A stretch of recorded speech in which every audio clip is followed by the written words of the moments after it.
Gulay tayo guys, so puso. Gigisahin ko lang. Ganito kasi ulam namin sa probinsya namin. Ewan ko sa inyo kung nasubukan nyo to. Ayaw ko kasing bumili ng nakahiwa-hiwa na. Gusto ko kasi ako maghihiwa. Yan. Sarap-sarap ng ulam namin. Simpleng buhay ay kay sarap. Gulay tayo ng puso. Gigisahin ko lang yan.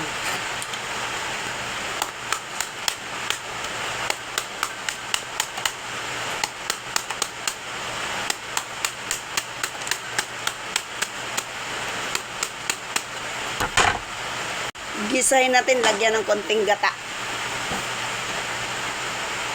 Mas masarap yun eh.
Ganito kasi sa amin magulay, pinatadtad, durog na durog.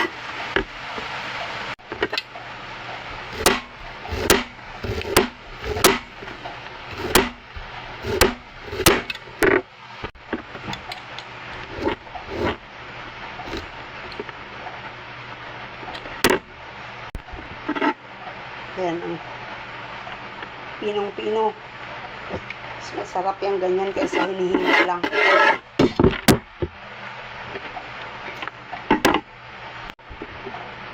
Wala na, paubos na.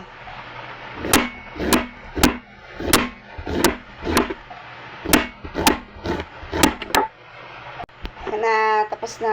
Ayan o. Hindi na kasi yan pwede, matigas.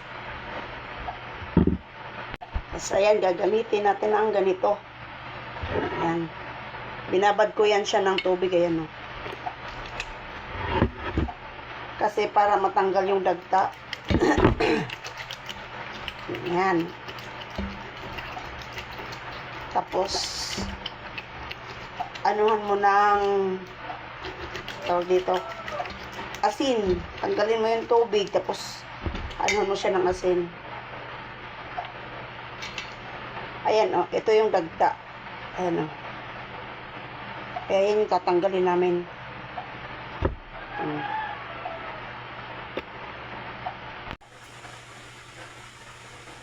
Yan o, igaganyan mo lang ba siya. Ikot-ikutin mo rin to para makuha mo yung dagta. Ayan o. Yan o. Ito yung dagta. Kaya kailangan tanggalin siya. No? Yan yung dagta na tinatanggal ko. Yan o. Yan o.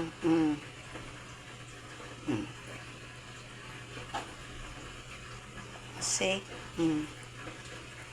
Yan yun siya. Ayan o. Tapos, hahanguin ko siya ng asin. Tigaan ko siya ng asin. Para bang ampalaya. Pero ako kasi sa ampalaya, hindi na ako hindi ako nagpipiga. Ang purpose namin, para yung ibang hindi natatanggal na dagta, para sa asin. Ganyan siya.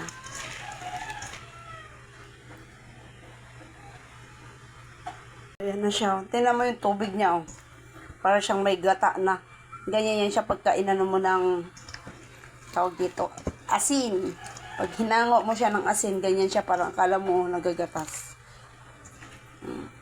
Yan yung mga pakla-pakla niya. Ngayon, pipigaan na natin. Pagkatapos ng piga, hugasan natin ulit. Bago natin igisa. Ayan na, oh. Ito na yung pagkatapos kong hanguin sa asin. Ito na yung pinigaan ko. O, di ba wala na siyang ano. Kaso nga lang, kailangan mo siyang hugasan ng tubig. Ayan yung tubig namin. Para hindi siya maalat. Ngayon, depende na yan sa'yo kung ilang hugas ka. Kasi sa akin, isa lang dahil para hindi na ako magtimpla mamaya ng asin gaano.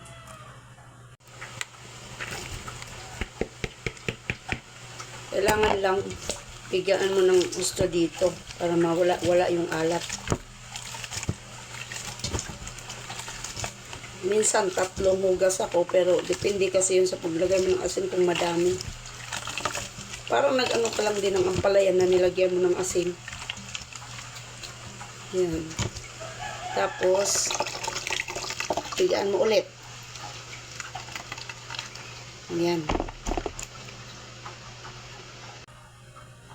Pigaan mo siya ulit.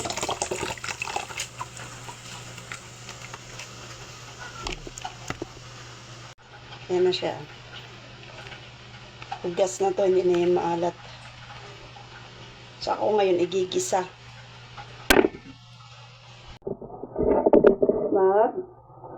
Yan ang bawang, sibuyas, saka ito. Haluan natin ng gata. Lalagyan ko pa ng sili.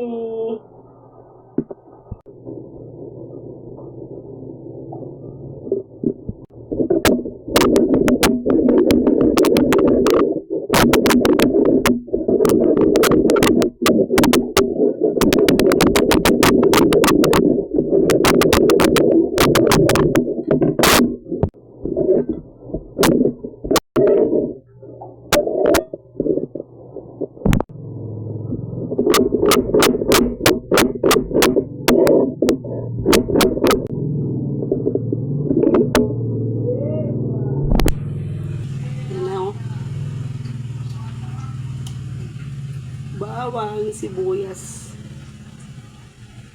Ayan na.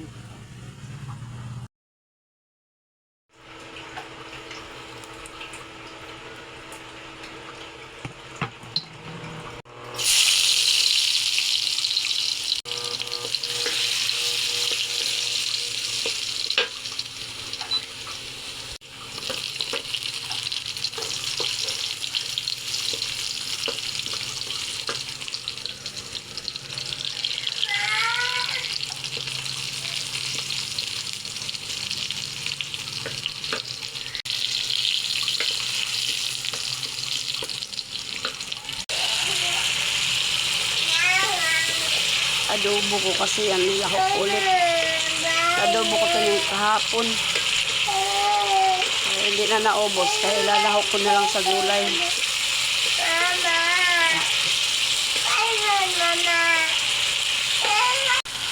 Ano?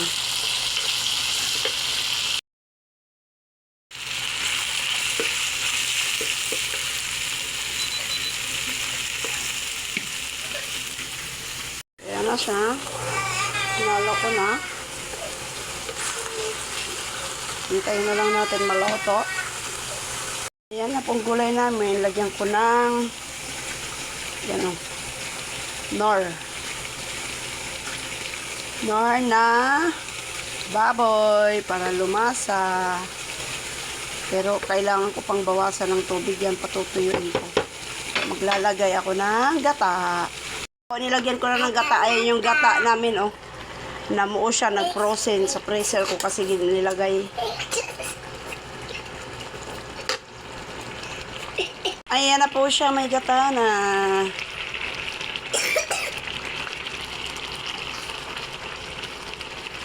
Dagdag lasa.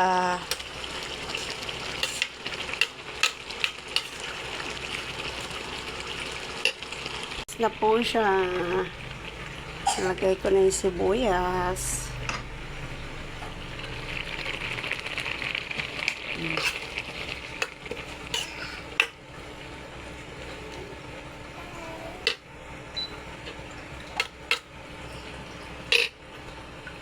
Ayan na po yung puso ng saging na may gata.